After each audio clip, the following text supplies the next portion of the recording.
Welcome to the January 11th Evanston Reparations Committee meeting. We have a quorum. I'll bring this meeting to order. I do believe we have one of our committee members that is joining us online. Committeewoman Claire Barbara McFarland should be online, and I believe our council member Devon Reed will be joining us online. We'll go ahead and get started with this meeting.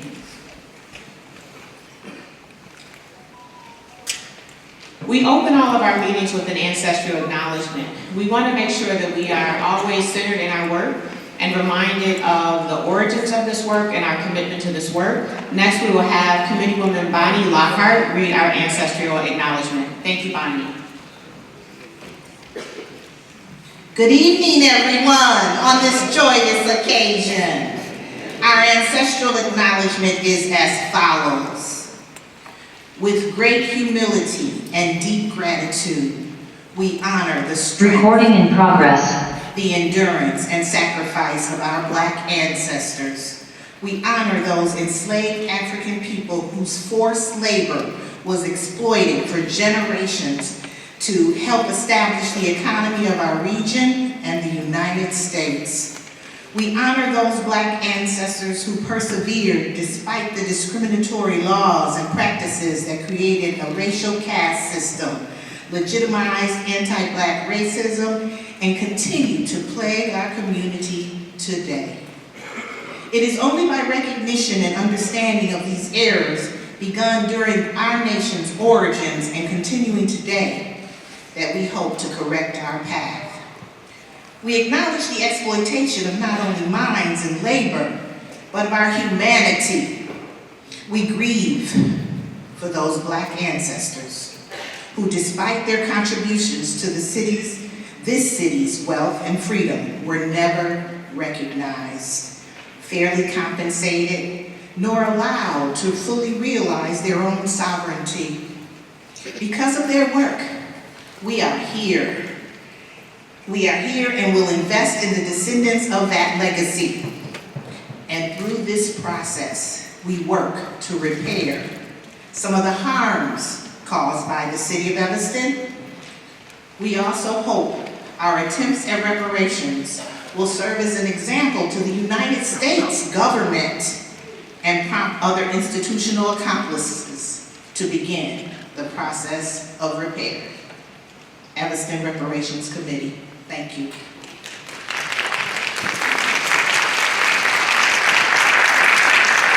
Thank you, Committeewoman. Next, we're going to have Lift Every Voice and Sing.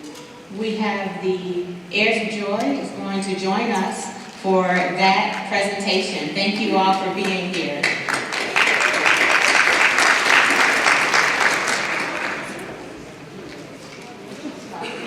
If we could all stand.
So we are excited to see so many new faces that we've not seen at our committee meetings. And with that, I'm going to give just a minute or two sort of overview, a timeline on how we got here, where we're at today. In 2019, the City of Evanston passed Resolution 126R19. It did a few things. It established the Reparations Committee, it established a reparations fund, and it committed to repairing past harms in the city. Harms that were anti-Black, that were based in white supremacy, and that harmed our community in ways that we live with today. The racial segregation that we have, physical segregation, the financial, economic, educational segregation, the health and equity disparities are product of the challenges of anti-Blackness that were rooted in zoning laws in particular and other historic anti-Black harms. And so it began with a equity and empowerment committee process, went through a public community process, and as a point of reference, housing raised up as a priority for those that participated in the process when we established that process in 2019. And so fast forward today, we have begun disbursement. Based on community feedback, we started that disbursement prioritizing those that were directly harmed, so who we classified as ancestors. And that included 140 of our elders, our parents and our grandparents here in this community. All of them that were recipients under the first disbursement were probably around 70 plus. But those are residents that were here, Black and 18, between 1919, when this city had anti-Black zoning laws that were enforced until federal fair housing was passed in 1968. So for 50 years, between 1919 and 1969, the city is acknowledging that there were some anti-Black zoning laws responsible for our current racial segregation and other racial gaps. And so we are moving on with great excitement and enthusiasm to our next group to disperse, and that is those of you that are here today, our direct descendants. And so we have 454 qualified and eligible direct descendants that will participate, whether you are here in person, joining us virtually, or unable to make it, will participate in this random selection process. And we, the City of Evanston, the Reparations Committee, and all of the incredible staff will begin that work. And so I just want to say that we are in a very special place. And it's hard sometimes to celebrate because we still look at our conditions, we still drive through our neighborhoods and we see the segregation. We still know that we don't have the same access and opportunity and wealth and so on. But we are living in a city that was the first in the nation to say yes to a first tangible step to reparations, nonetheless. And so my hope is that you receive this process and this first step towards reparation as a commitment from our city council, who has been incredibly supportive, the 80th City Council and the current 81st City Council in this process. The program has been amended. We initially started with $10 million. We've added an additional $10 million. Initially only cannabis, now real estate transfer taxes. Initially only yes to that. And we live in Evanston, so we might take these things for granted, but I want you to know no one else has made this type of commitment. There's been a lot of ceremony, many of acknowledgments. First steps towards something like this, over 100 localities actually have been inspired by Evanston, but still we remain the only that is actually dispersing. And so one thing that's been great for our rollout is that with the pushback and support from the community and our legal department, who is joining us on stage, we have legal memos that have allowed us to expand our benefits to include cash benefits. So initially, you had the benefit that included direct housing, and now you have a benefit to include cash benefit that should be used to support you building wealth through home equity in some type of way. So that is a huge win. It's a great milestone. Evidence of that is 226 leaders from across the nation that came to Evanston just to hear more and learn from each other about how they may replicate that. That included 76 unique reparations initiatives that were at local governments, states, institutions like churches and universities and so on. And so Evanston has been a leader in many things for a long time, and now we are leading the local reparations movement. I could not be more proud. I have to say that this work has been under the leadership of 4 different city managers. Each has been supportive, but we could not be more fortunate than we are today to have our city manager, Luke Stowe, who is here. Luke, will you please raise your hand? People that don't know Luke. The gentleman is accessible. His office is open like I've never seen a city manager's office before. And these things don't happen because, you know, the sons and daughters of Evanston on the city council do this work. It happens because we also have a city manager and a city staff that is committed. And I will stop at city staff, and I need everybody right now in this room to stand up, because there is one woman that really makes this work possible. It is Tashik Kerr, and I don't know where she is. I know she's somewhere working. Okay, there she is. Yeah, exactly.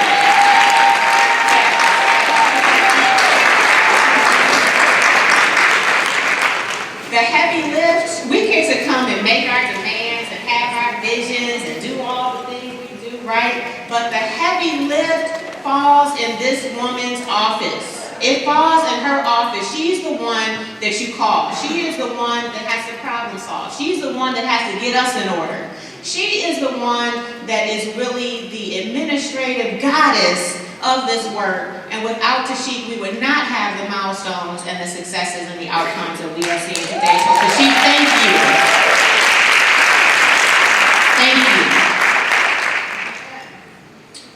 And I know I have to be quiet, so I think there was a couple of things I did want to say. Also, this event was now one of our daughters of Evanston, our own 2nd Ward Council member, Miss Chrissy Harris, put this event together with so much care and thought, like she does everything. We are so fortunate to have you leading us on City Council, so thank you. Because I am a proud 5th Ward native and resident, I have to shout out my own councilman. Love you, brother Bobby. And the entire committee. So what I want to do today, we don't normally do this, but I don't know when we'll see you all again. So I want all of my colleagues on City Council to just, I'm not on City Council anymore, on the Reparations Committee to just come up and introduce themselves to the community, if you don't mind.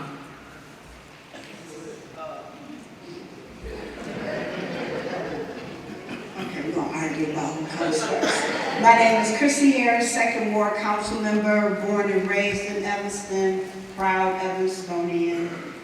Next.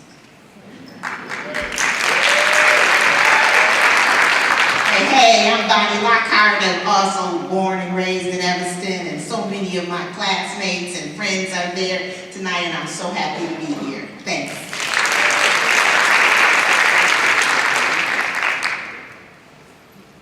See, I didn't want to go first because while I was raised in Evanston, I was actually born in Memphis, and my family is from Chicago, so I'm actually not a descendant, and I wanted to honor the people on our committee, mostly who are descendants, and that's another, I think that deserves another round of applause. It's really important when it comes to reparations that the people that are making the decisions are part of the harm group, and Evanston has been able to do that. But Councilmember Burns, it's a pleasure to serve this community and serve you. Thank you.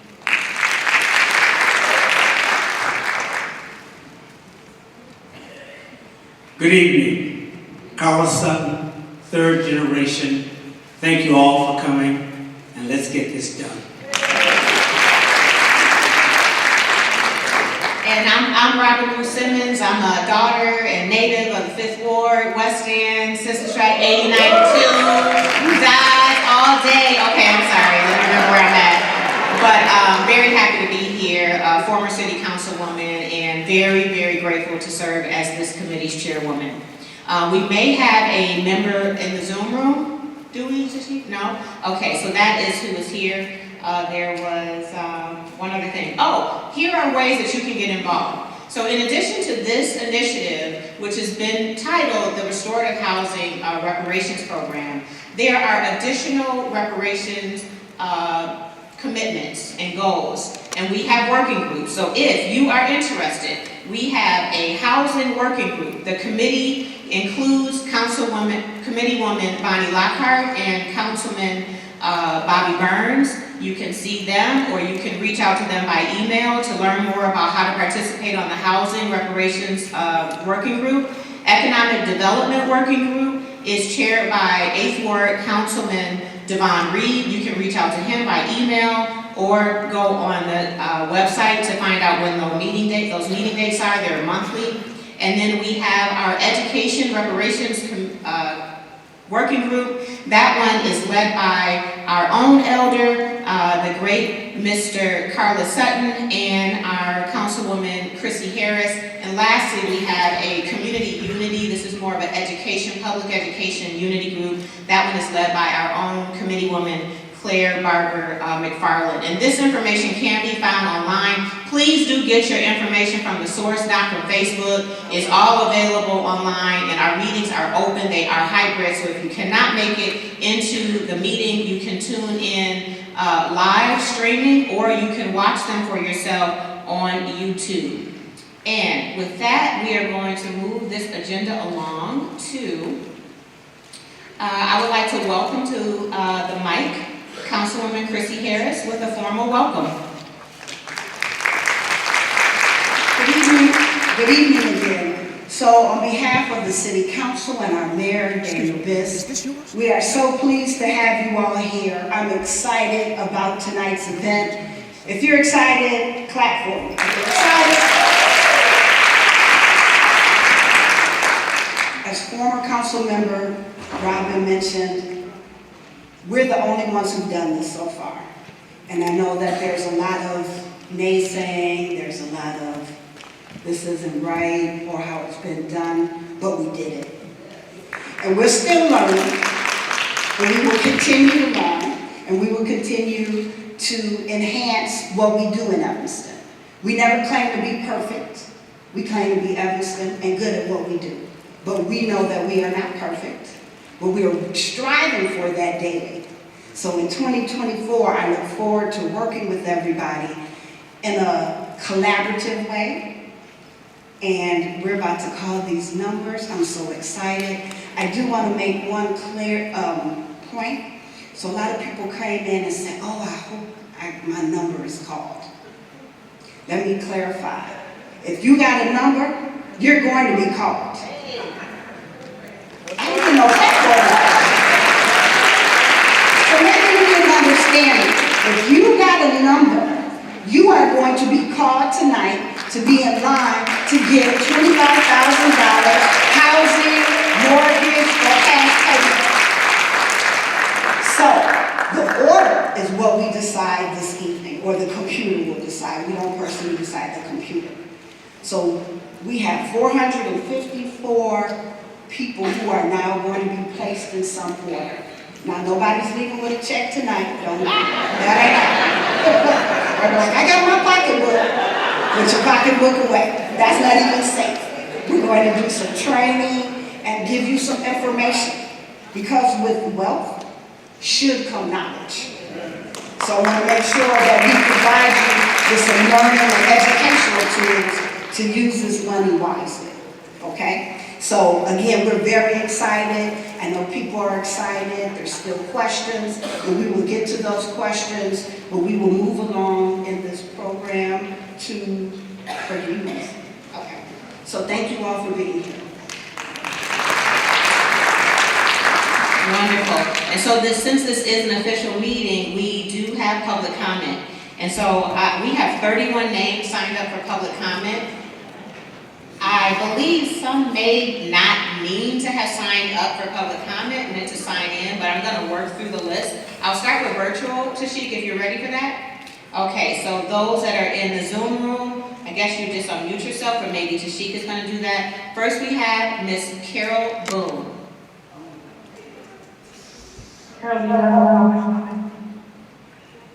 Hello, I just wanted to say thank you all for everything that you're doing, and the community of Evanston appreciates it. Thank you, Ms. Boone. to the Evanston Foster Senior Club. I was there yesterday. We love them. If you are 60, or I don't know if it's 65, anyway, that's the place to be. I hope that God keeps me to join the Evanston Foster Senior Club. Next we have Miss Cherie Adams. That's virtual. All these are virtual. Next we have Hazel Dixon. Delisa Joseph, pay attention to that. Sorry. Pardon? Do you have a public comment? Okay, moving on, we have Delisa Williams for public comment in the Zoom room. Next we have Scott Wilhelm. Do you have a comment, Scott? Next we have Hajar Malik. Let's go. We have Dewana Jabert. Joanna Welch. Okay, Miss Joanna Welch? Hello, can you hear me? Yes. Thank you for this opportunity to repair the harm that's been done to my ancestors. And I wanted to know if you were going to be able to open it up that more of my relatives would maybe be able to benefit from the harm that was done. Thank you for your question. I should have noted that public comment, we don't give response. It does inform our next meeting. Also know that there is a Q&A on our website where many of your questions or answers to your questions can be located. Next we have Barbara Sellers. Hello? Yes, hi Ms. Sellers. Yes, my response is that I was an Evanstonian for maybe 10 years, married a member of the ancestry group in the Dunn family, and lived on Darrow. I live in Missouri. My husband and I had to move to California in 1974 because work was just not available. Housing was impossible. And we are part of that harmed group based upon discrimination. What I want to know is there any plan to help those people who are no longer in Evanston, or is this only for people who manage to be able to stay there? Thank you for your comment. Next we have Cordelia Gaffar. Not here. Gwendolyn Stevens Kane. Hello? Yes, thank you for being here. Yes, I'm overwhelmed by the rigor and the intentionality behind this work. My parents built their house at 1620 Fowler. They lived in it until they died. And they were active civically. And so I'm here representing them and our legacy because we know we deserve reparations. That's right. Thank you, Ms. Stevens Kane. Next we have Vola Watt. Jamie Weidman. Yeah, Jamie Weidman, your comment, please. Hi, good afternoon, good evening, can you hear me? Yes, we hear you. Thank you for being here. Great, thank you all for all of the work that you guys have done to advance this initiative. I think my question probably can be answered on the FAQs, but similar to some of the other previous questions, just better understanding of people who have not yet been either part of the first or second tranche of the lottery. How do we find out more information on future allocations of the reparation funds? All right, thank you for your comment, and I want to let everyone know that you can sign up for regular updates at cityofevanston.org/reparations, and you'll be updated immediately. Next we have Joseph Martin, and then we have Adrian Strickland, who is in the auditorium. Okay, thank you for being here. And now we have Powell Brannon.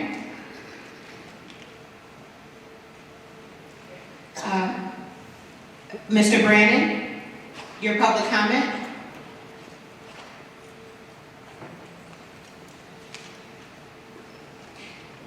Next we have Mother Charlene in Nomo. No. Javon Tucker. Darcel Giles. Jeffrey Watt. And last virtual public comment is Mother Letitia L. Barge. No?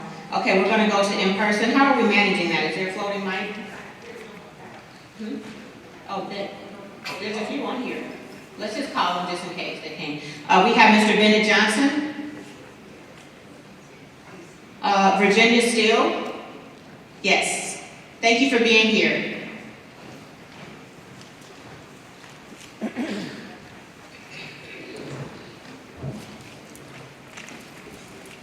First, I'd like to say I'm Virginia Steele. I'm the neighbor of Evanston, and I was born and raised in the 5th Ward in the veteran.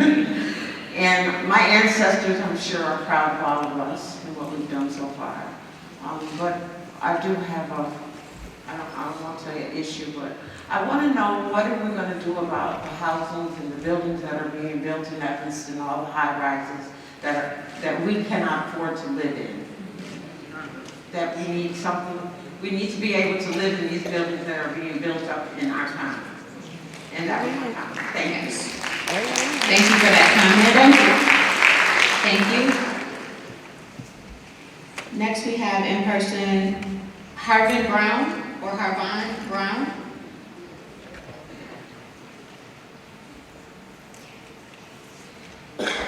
Hold on one second. Okay.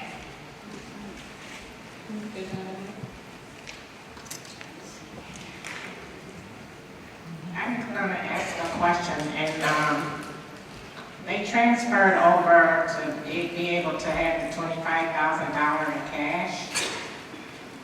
What are the tax implications with that? If you take the money in cash? Thank you for the question. I want to remind everyone that we will also be having info sessions before disbursement to answer in greater detail in a discussion format many of these questions. Next we have Jennifer Lovett Cephas.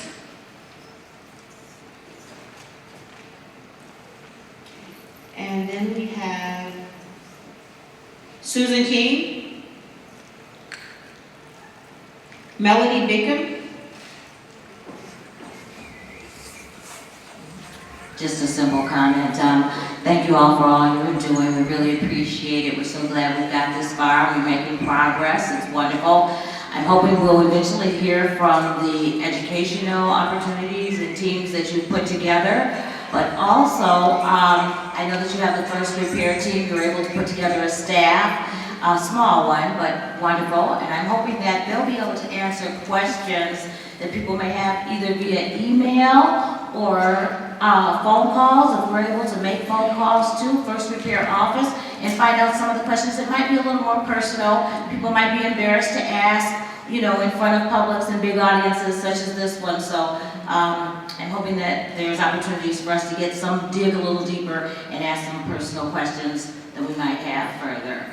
Because you just mentioned that there's facts being updated that we can look at and see, but maybe the answer is not there. Sensitive, absolutely. So the entire committee is available to you. In this role here, I'm serving on the Reparations Committee. We're all volunteers and you have access to all of us. So you can, on the city website, if you don't know my contact information personally, you can get it through the city website or through Tashik, and she can direct you to any one of us that you want to speak to for those one-on-one conversations. And let me just say, city staff will be available to do that. We have trained city staff because we want you to have the right information. So it is incumbent on you, those sensitive questions, we sign confidentiality waivers. So we're not here to tell your business, but if you don't give us the right information to help serve you, that's not on the city. I want to be really clear. So you need to be as abundantly clear as possible with your information so that you don't reach pitfalls down the road. Thank you for that clarification. Mrs. Vanessa Johnson McCoy. Yes, as you all know, I have 2 words, the same 2 words that I always give when I make public comments at the Reparations Committee meeting. And guess what those 2 words are? Thank you! Yes. I want to say thank you for all of your work throughout these years. It is much appreciated. So I'll keep it short because we want to get to this randomization. But if you need a real estate agent, Vanessa Johnson McCoy. That's right, Vanessa. That's right. You gotta be careful when you give people the mic. We have our own Barbara Carla Sutton. Did you have a public comment? No? Okay. And then we have our last in-person, Anthony Swope. Okay, he did come. Okay. Thank you for being here. It's good to see you. And Happy New Year to everyone. I don't think I said that. So that actually wraps up our public comment. There is one more thing that I want to say that's really valuable to the program. Since we established this, we received a grant from the Chicago Community Trust to onboard a full-time reparations staff person. And he is a son of the 5th Ward. Is he here? Do you mind standing up just so that everyone can see you? Mike Murray. So if you choose housing improvements, home improvements as an option for your form of reparation, this gentleman is here to assist you if you choose. It's not mandatory, but he is a resource. He has over 30 years of experience in general contracting. He is an advocate for you. He is not an advocate for anyone else but you. So he's been a resource that's been very valuable in this process. And that actually concludes our public comment. Next, we're going to have a presentation by Dino Robinson. Oh, awesome. So we're going to be treated to another musical selection by the Heirs of Joy.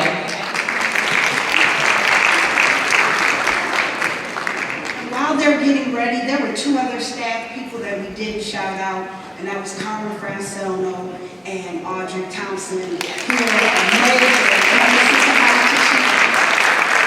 I can't read this, that's why I'm on.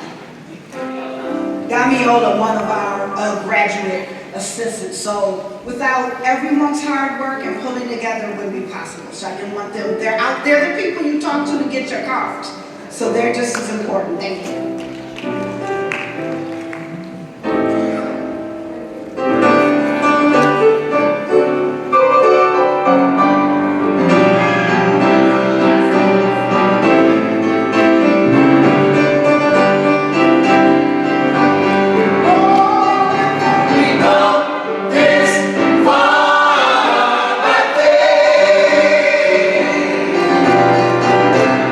Leaning on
next, as I was saying, we have Dino Robinson. Dino Robinson is the founder and most immediate past executive director of Shorefront Legacy Center. Dino has been the secret sauce, really the key ingredient to us accelerating our work in Evanston. Other communities are taking 24 months to develop a case for reparations, a report for reparations. Dino responded to the request in a matter of a couple of weeks, maybe a few weeks, 2-3 weeks. He and his team, which includes one of his colleagues at Evanston History Center, Dr. Jenny Thompson, but Dino has really nurtured this work, and I think his work over the last 20-something years has been preparing us for reparations. And so, Dino, we want to say thank you. And to celebrate you, everybody ride down Dino Robinson Way when you leave here and honk your horn. So Dino, thank you for your incredible service, and thank you for the report that's to come.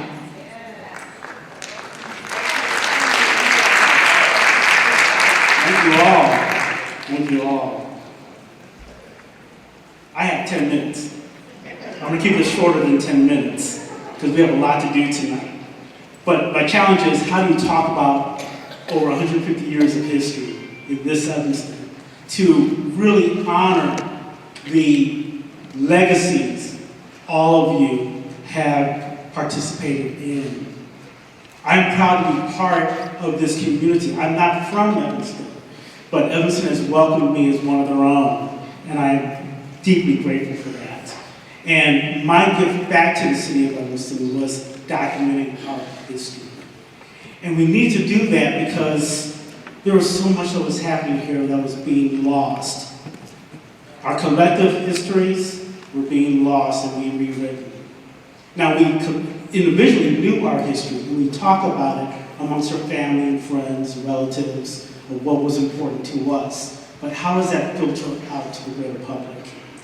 And I want to kind of remind people where we've come from. Even after we were kidnapped from the shores of Africa, brought over here to enforce enslavement, tolerating Jim Crow for decades, and trying to make our way through. The state of Illinois was no different. They adopted black codes that restricted the movement of black bodies throughout the state of Illinois. You had to be registered to live in the state of Illinois. If you violated any of those caveats in the black codes, you could be subjected to arrest, pushed back into slavery, and severely punished by whip. And then put back into indentured servitude in the state of Illinois along with your family. Those were the penalties. Despite that, in the city of Evanston, from his first black resident, Maria Murray, who was purchased out of slavery, came here to Evanston to work for a family near Sheridan Road, where her first resident was, to where we are today. But if you look at our territory, this is the map here of Evanston. Evanston used to be much bigger than where it is now. It used to incorporate part of Rogers Park in Chicago. And over that time, we look at our growing community. These dots represent where we live. We live throughout Evanston. We have properties all over Evanston. We have businesses all over Evanston. But in a matter of about 30 years, this is what happened to our community. We went from that to this. What did that do to our community? What was the possibility of Evanston if they remained the same, spread out with a collective community, other than being forced to live in certain areas, substandard housing, lack of access? Yes, these things did happen. And as Evanston grew, the black population grew. 2 by 1860.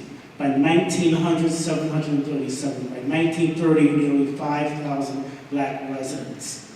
Yes, we're a growing community, collectively strong, doing our thing. But to a majority of the population, it was a threat. And this is where things started changing. As early as 1904, when these articles started appearing in the local newspapers, Evanston News Index, now the Review, now called the Review. The early newspaper, Chicago Defender, was capturing these stories. The Chicago Tribune was capturing these stories. And as these stories were talking about what the communities were wanting to do with the black community, trying to eventually move the black community out of Evanston was an idea and a concept that the villages of Evanston and surrounding villages wanted to do to our community. Landlords were encouraged to deny housing to black residents. The university was not allowing black residents to stay on campus. And more articles were coming out talking about how can we curtail the black community, the strong, growing black community. How do you start disenfranchising it? And yes, the city of Evanston did practice Jim Crow. It wasn't a written policy, so it's hard to prove. But by action, by people who are in power to do things, to keep you down, did that. And they kept on doing it. But our community kept fighting back. So we have a long legacy. Where we are today is because of what our ancestors did prior while living here in Evanston, charting that path for us to get to this place. But this was a concerted effort, solid, from 1904 to 1930. But be that as it may, there were people that did things, like Dr. William F. Garnett, who was a graduate of Northwestern School of Dentistry, started his practice on Benson Street, just directly across the street from the Davis Street L stop. He fought early Jim Crow. He and his family, his community, his business partners fought the city of Evanston and private businesses about the Jim Crowing of Evanston. He was often quoted in the local newspapers about how to curtail this growing epidemic in Evanston of Jim Crowing. In fact, he was so involved, he changed his men's group to start this new fledgling group called the NAACP. The National NAACP founded in 1909, Evanston had its own chapter by 1918, and Dr. Garnett was one of its members. Moving forward in time, we have Edwin B. Jourdain Jr., graduate of Harvard University and Business School, came to Evanston to pursue journalism. He wanted to work for the Chicago Defender and write about sports. But when he came here, on a recommendation from a good friend of his, he was first going to live in Chicago, but he came to live directly in Evanston. And as he was writing for the various newspapers in Chicago, he started challenging what he saw what was happening to ward redistricting, diluting the black vote in Evanston. The fifth ward as we know it now was different then. There were 5 subsections of it that was about to be portioned out to different wards. We would have lost our right to vote and that voting power. He challenged that, and because of that, his friends and colleagues asked him to run for alderman, which he ran. He won. He was also unseated, accused of voter fraud. Now, does that sound familiar? What comes from it? Just like history keeps on repeating itself. That's why we have to remember this history. These things happen all the time. We don't keep documenting this and make it public. We don't know. But he said, it's okay. I will run again for the senior seat, the 4-year seat. He did and won by a larger margin and held seat for 16 years, where he started a fight about Jim Crowing of Evanston. He challenged the city of Evanston, took suit to the city of Evanston to challenge them on public access to public spaces, of housing, of federal housing, of other accommodations in Evanston. He won and kept winning these things over. And we celebrate with the Fleetwood Jourdain Center, which he spent 16 years, most of his automatic career, to get that place established. We also had, and the impact that we do is global. It's not always just local. We have an impact, and we've had a history of impact throughout this history. Dorothy Byen, young lady, graduated of Evanston Township High School, went to Howard, and she graduated from there and worked at the bursar's office, who she checked in Dr. Malaku Byen, who became her future husband just 3 months after the check-in. Her and her husband, let me come back to her. Dr. Malaku Byen, so you know the connection, he was the first nephew of King Haile Selassie in Ethiopia. So in essence, she became princess. And she moved to Addis Ababa. and became war correspondent as the Italian government was invading Ethiopia. She and her husband came back to New York, Chicago, and in London, England to help raise money for the cause in Ethiopia. And for 1 year, her son did go to foster school here in Evanston. Mamie Spencer, first black female alderman in Evanston, who penned the housing, I'm figuring some words right now, some housing regulations here in Evanston that open up housing in Evanston. She wrote 2 drafts of that to get adopted in the city of Evanston to help curtail the housing discrimination in Evanston. And there are so many more people that did those same things here. We had marches, we protested, we challenged every step of the way. We had attorneys, aldermen, newspapers that covered this. We as a community have a strong legacy of advocacy for our people. And that's what I saw when Robin came to me about this report, when the city of Evanston came to Shorefront to say, what did we do? They were serious about this, and that's what makes it so special. They don't want a sugar-coated story. They wanted the truth. And we want to give them the truth. And because of that, we're able to honor what our ancestors have done. And you sitting here in this audience are living proof of what your ancestors, your family, your relatives have done in this community. This is powerful. And Shorefront does not take this lightly. We celebrate your accomplishments, your legacies, your efforts, your work, your determination, your encouragement, your pushback. All of that is always needed. All of that is always welcome. And when I see these photographs, I get excited. Here is a legacy. How many other communities can really celebrate this as they're working toward their own goals of restorative justice? And they're calling us saying, how did you do it? This is 25 years of research. So when Robin called and said, can you write a report? I'm like, sure, okay, I'm starting the table of contents right now. I'll have a first draft in a couple of days. There are still cities that are struggling just to get the first stories out there.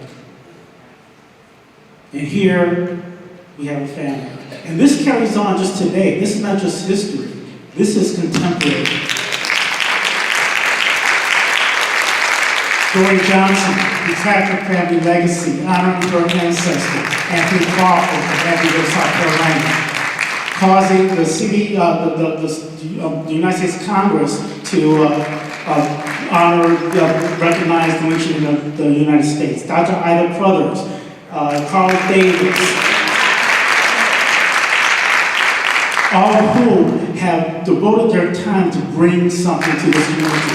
And of course, honor Warren. These are people who have valued legacy.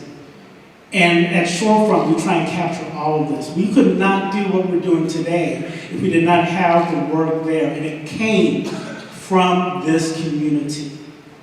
And I value that information that comes in. Shorefront values that information when it comes in. We're always in constant need of your stories, your legacies. So we build that foundation, have the written proof that you are here, you've existed, you're doing the work, and you need to be honored. We have the capacity to bring in interns from all walks of life to process our archives, to make them available for researchers to use. And through this process, our archives have been used globally. Kind of give a sense of how important Shorefront is in this community. Here is a photograph of residents and staff members of the Smithsonian National Black Archives visiting Shorefront, their third visit visiting Shorefront, to look at our church history, our black history, our local black history, and see how we can incorporate what we're doing with what they're doing. So again, I am honored to be here. I am excited for all of you. And I'm hopeful for what this can become. So thank you so much for your time.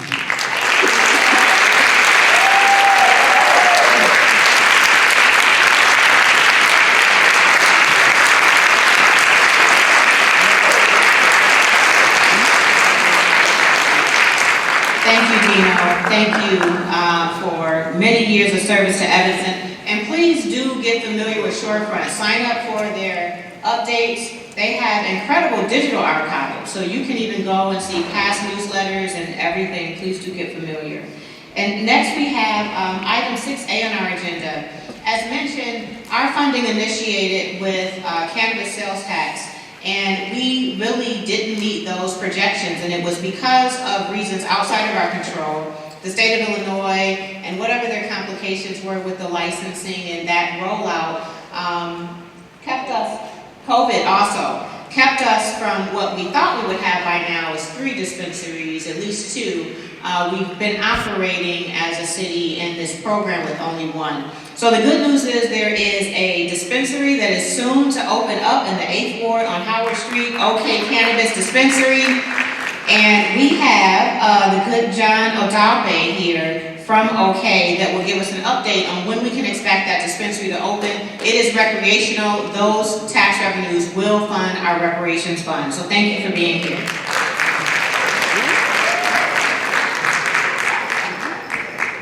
Thank you. Coming soon. I'm really excited to be here. We are really excited to be opening in Evanston.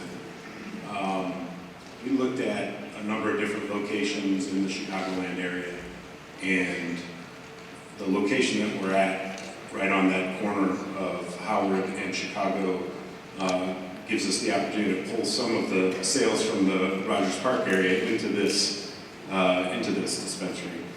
Right now we're on schedule to open early February.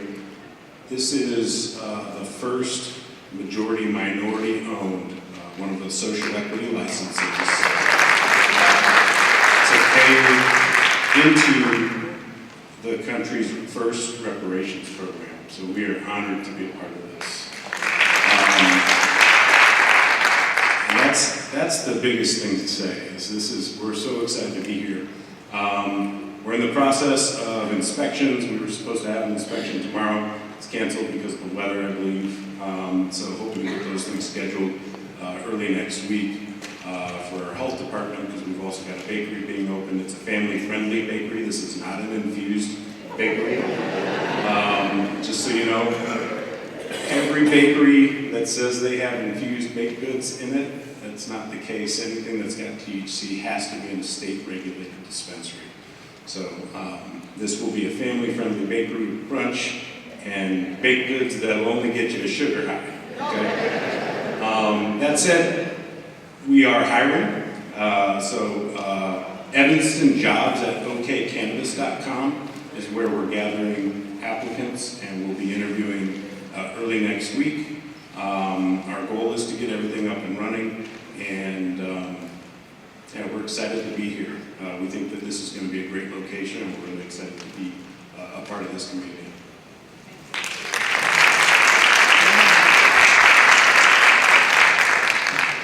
Thank you. Tashik, why don't we put that on our website so that the community stays updated on that as well.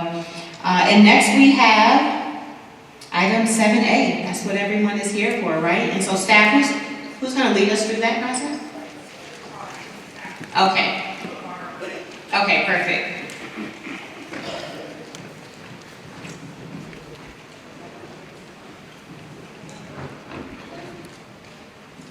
And while Tashik is going back there, I want to just do a couple, I just take liberties, y'all, just deal with me.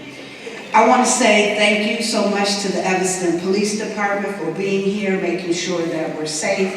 Not just here, but in the city of Evanston. We have a rock team police station, police chief. If you don't know, you better ask somebody. I'd also like to thank our Evanston IT department for being here, for streaming this, for working on the randomization. They will talk to us in a second.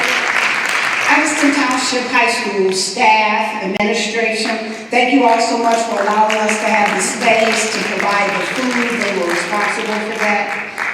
Evanston residents, we appreciate you all. This is so important, and part of the gratitude goes to you all. Reporters, thank you for being here and making sure that the word gets out. because again, Evanston is the only city, municipality that has made this happen. And the more we talk about it, the more we get publicity, the more our brothers and sisters will be able to get reparations. Evanston Legal Department, thank you for all the hard work. Dino and Shorefront. That presentation that he just gave, rock star. And I'm just gonna put this out there because it spoke to my heart. But when you get that money, to give some of that money to Shorefront, to make sure that they can keep doing the work that they do. Because they're a nonprofit, and I don't care what that is, but make a donation to Shorefront. Because we want this to happen, we want this to continue, and we need that work to happen. Our ancestors, I saw some pictures. I'm a 5th generation Evanstonian, and it brought tears to my eyes because we used to own stores. We used to own Church of Dodge, all the Church of Dodge. And we collectively have to do that to get it back. And we have GG, we have Sam's, we have C&W, but everybody in this room has to take a part in getting back what belongs to us. So that's up to you all. Evanston City Council, without them, us being able to pass that resolution, this would not have been possible. Evanston City staff, directed by Luke Stowe, they do the work. This money doesn't just appear, the paperwork doesn't just appear. There's a committed staff that does this. The reparations team, and most definitely the working team, Tashik went back there. I just wanted to make sure that we recognize those groups before we left. Excuse me, IT, one moment. It's appropriate that we do have our update from legal, I think might make sense before we get into this process. So thank you to our city attorney, Alex, for being here. Thank you, Chair Bruce Simmons, members of the Reparation Committee. My name is Alex Ruggie. I am the city's interim corporation counsel. I quickly just want to say how honored and excited the Evanston Law Department is to partner with the Reparations Committee and continue this imperative work for the city of Evanston. I'm going to provide 2 brief updates, and I wanted to do this before the randomization so that I have your full attention and everyone doesn't get too excited. First of all, there was a question earlier pertaining to tax implications for the cash payment. So we have confirmed with the federal government and the state of Illinois that reparations payments are not considered income that is subject to tax.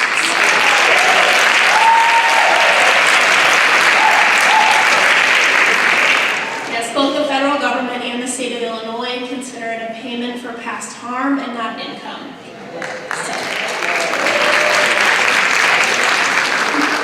It's really exciting. So the city will not be sending out any 1099s.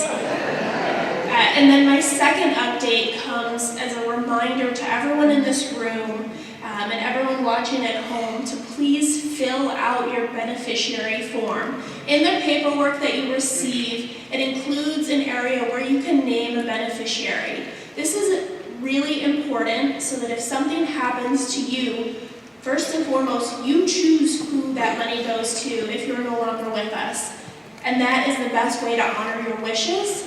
Second of all, it helps your family and your beneficiaries because they don't have to go through a long, drawn-out, and expensive probate program. You don't have to come see someone like me, an attorney. We use the beneficiary form. We can process the payment directly to the person you name. So please, city staff has been trained on how to ensure that the beneficiary form has been filled out properly. If you have any questions, please reach out to Sheik, to the Reparations Committee, and we will ensure that that form is properly filled out.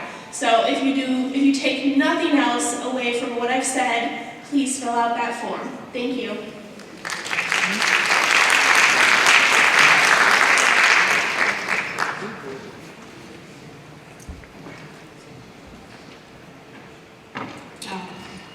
So this is actually for action. I move item 7A, randomization of the direct descendant reparations application.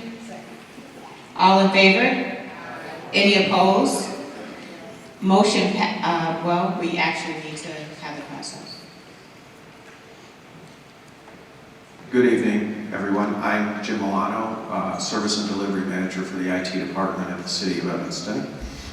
Tashik reached out several weeks back asking about a process to randomize a list of IDs. And so this is something that we came up with. I think I demonstrated this at the last reparations meeting, but for those that didn't see, I'm going to demonstrate it again. So what we have here are the unique IDs for the reparations recipients. And they are in the original order that they were given to me, so I've put this column in here to represent the original sort order, and we have several names, as you can see. So let me get back up there.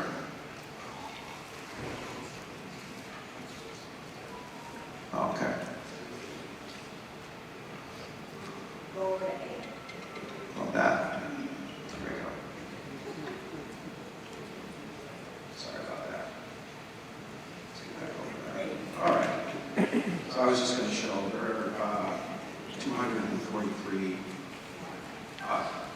I'm sorry, 400 or 543, I believe. In any case, here we are.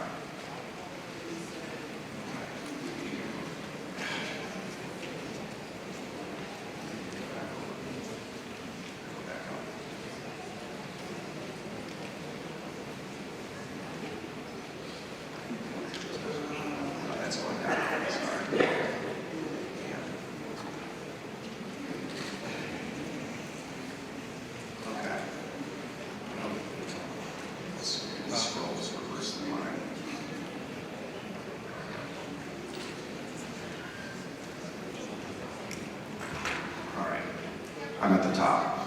So this is the original order. These are random numbers. These are generated by the computer. If you see this formula, it says basically create a random number. These are random numbers between 0 and 1 with 10 decimal places, so a lot of combinations.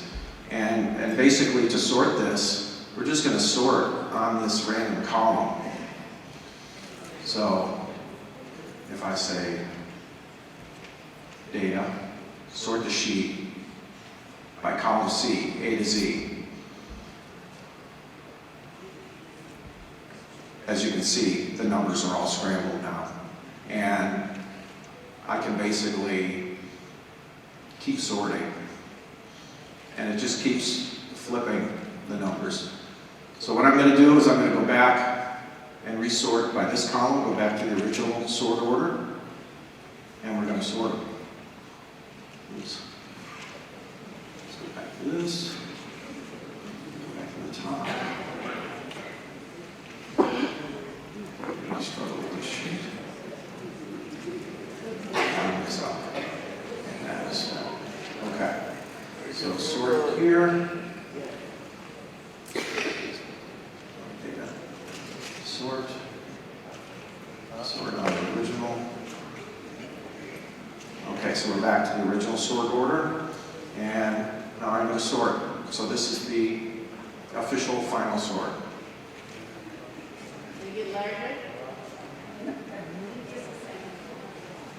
And they are sorted. Yeah. So I'm going to close this sheet. So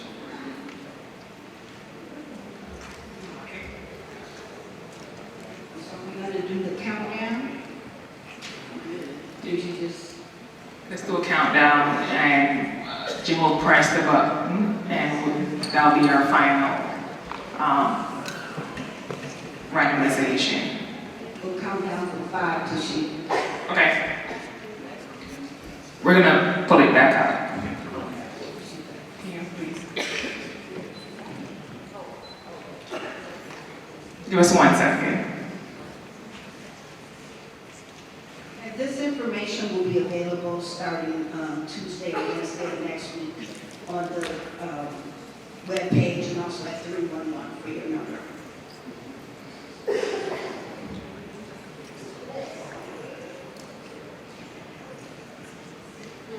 So city staff will be available outside to tell you what your selection number is. If you can't see it on the screen, there'll be a check-in table they'll have this list and they'll tell you your selection number. It'll be faster than the check-in today. Yeah, let's count down. Councilmember Harris. Let's count down together, starting at 5. Are we ready? Yes. So we're gonna keep pushing it 5 times. 5, 4, 3, 2, 1. Okay, that's it. Jim, can you lock the list? I'm gonna share this with city staff. We'll make it bigger on screen. We'll scroll down. And you can also ask staff what your selection number is. So what you can see on the screen right now is the top 21. That's the numbers of the first 21 that are there. The number that matters is the ranking, what place you will be. Before the money is allocated to you, there will be educational sessions that you will have to attend. Potentially. We'll get you more data once we get your name and information. And that will start at the end of February.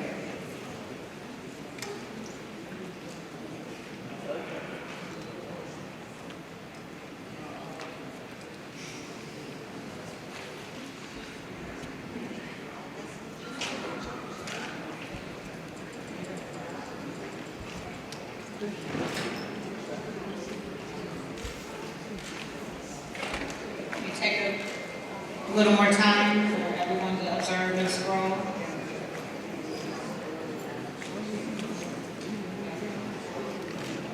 Definitely scroll it, because some folks are here looking to witness it for themselves, so if you could scroll.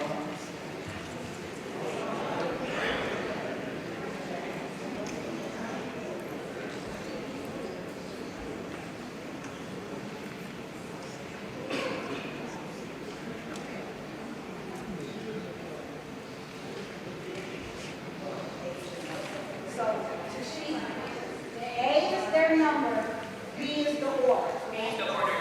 B is the order. So the numbers to the left are your ID. The second row, so 879042952 is number 81 of the list. Does that make sense? It's like they stay on the screen for about 2 minutes. Right. Yeah, so we're going to do that. So we're going to stay on this for a few minutes. And we are capturing it, so we know, and at the end, you can double check. I'm sorry. So what we're going to do is scroll through. That may take some time, because we have 554.45. We will also have these numbers that when you're leaving, you can get that information. Councilmember Harris, High T has one clarification. These numbers, sorry, go ahead. Column B is the original sort order. So that one in the first place, that was 81 before. So the new order starts with the left side. 1 is the first one, 2 is the second one, 3 is the third.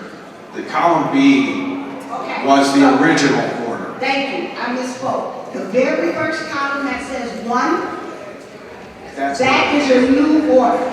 You used to be, okay, now we know what you used to be.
Tashika, if you all could, because I'm hearing questions still in the audience, if you could just repeat that one more time, just clarify it one more time. Thank you. Test. Okay. The sheet had 3 columns. The second column of numbers was just there to illustrate the original order so that you could see that the numbers randomly flipped. So what you're seeing now is the resorted order, and we've removed or hidden the other 2 columns just so it's less confusing.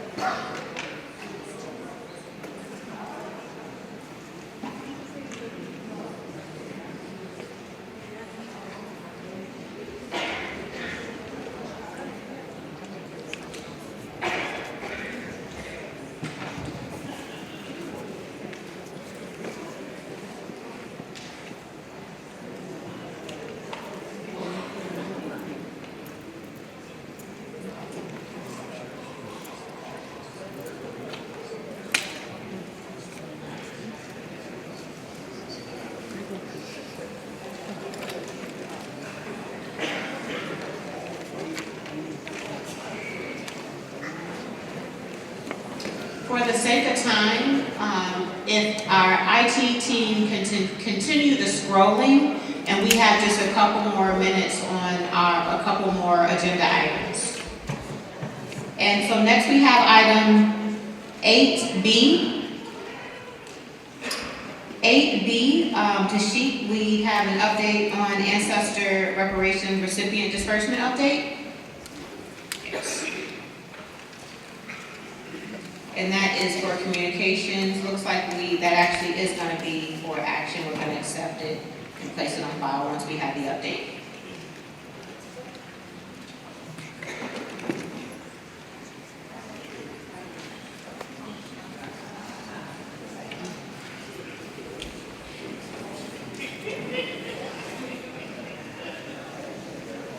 So I moved 8B, and Councilwoman Harris second, and we'll move forward with that for discussion.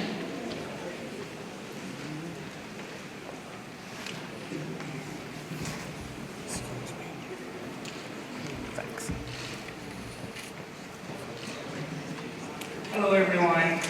So as of January 8th, city staff has met with 117 ancestor recipients out of 140. In total, we have dispersed $2,953,595.81. And as for the donations to the Reparations Fund, the city has received $52,457.22. As for the real estate transfer tax, in 2023, $3 million was transferred to the Reparations Fund. And for 2024, $1 million will be transferred to the Reparations Fund. That's it for the financial report.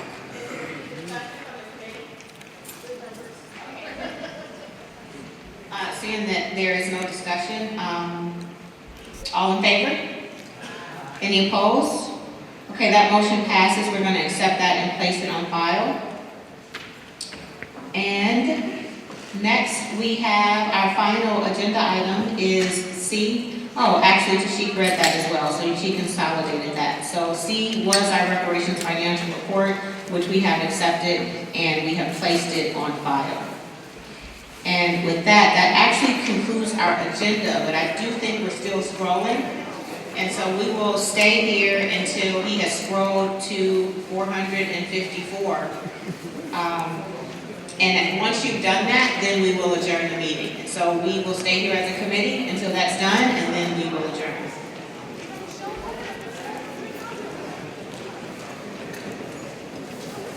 A PDF file of the list will be posted on the reparations webpage tomorrow. You can also call 311 by Tuesday, and they'll tell you what your selection number is. There's food left over. Enjoy.